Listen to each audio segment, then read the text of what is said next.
सारा की आंख खुली। उसे अपने पेट में हल्का हल्का दर्द महसूस हो रहा था क्योंकि उसे भूख लगी थी। वह बेड से उठकर दीवार हेडबोर्ड से टेक लगाकर बैठी तो उसकी नजर सामने सोफे पर पड़ी जहां आर्य बैठे बैठे ही टेक लगाकर सो गया था।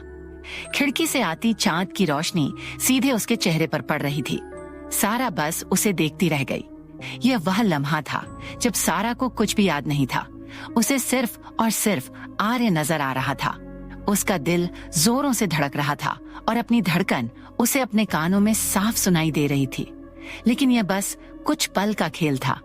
उसका भ्रम एक पल में टूट गया। सब कुछ उसकी आंखों के सामने किसी फिल्म की तरह घूमने लगा था।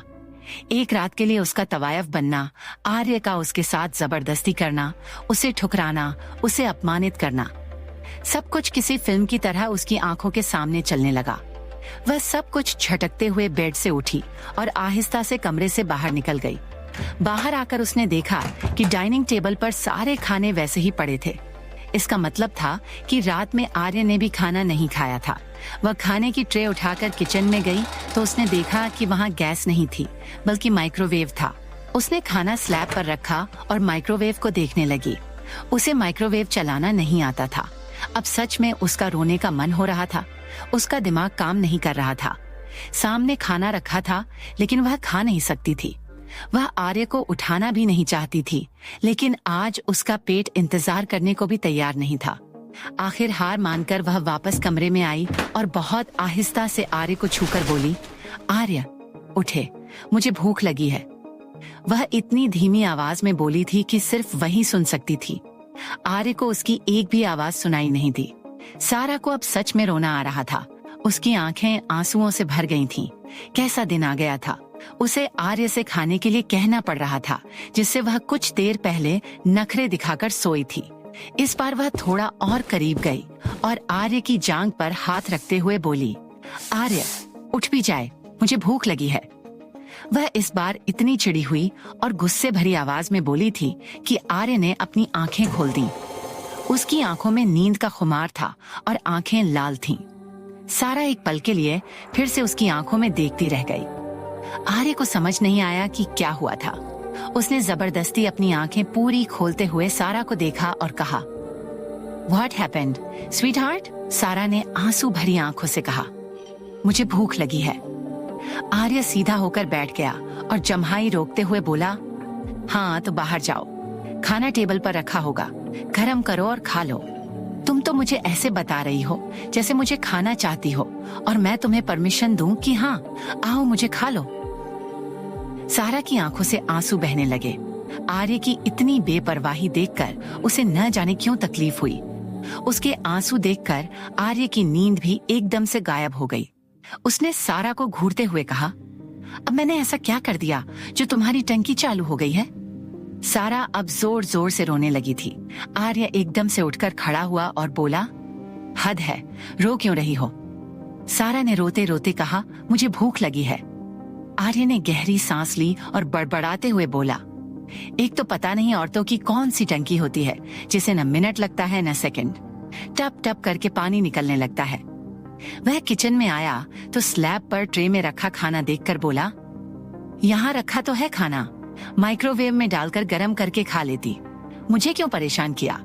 मैं यहाँ तुम्हें परेशान करने के लिए लाया था, लेकिन तुम मुझे ही परेशान कर रही हो। ग्रेट!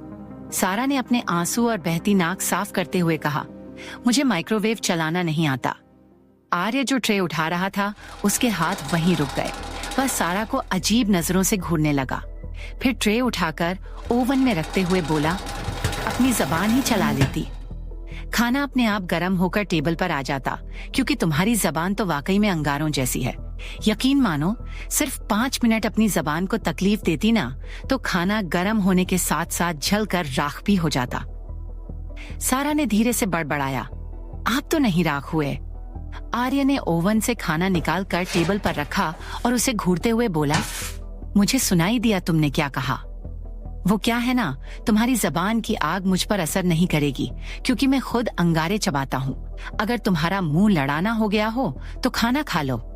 अभी कुछ देर पहले भीख से तुम्हारे गंगा जमुना बह रहे थे। इतना कहकर वह वापस कमरे में जाने लगा तो सारा ने उसकी पीठ देखते हुए पूछा, आप नहीं खाएंगे? आर्य के कदम वहीं रुक गए। उसने पलटकर सारा की तरफ देखा और कहा, स्वीट हार्ट, कोई नशा वशा करती हो क्या जो तुम्हारे इतने मूड स्विंग्स हो रहे हैं? मुझे बता दो कौन सा नशा करती हो ताकि मैं भी उसी हिसाब से रहूं। शाम तक तो मुझे काटने दौड़ रही थी और अब इस वक्त तुम्हें मुझ पर प्यार आ रहा है। चाहती क्या हो?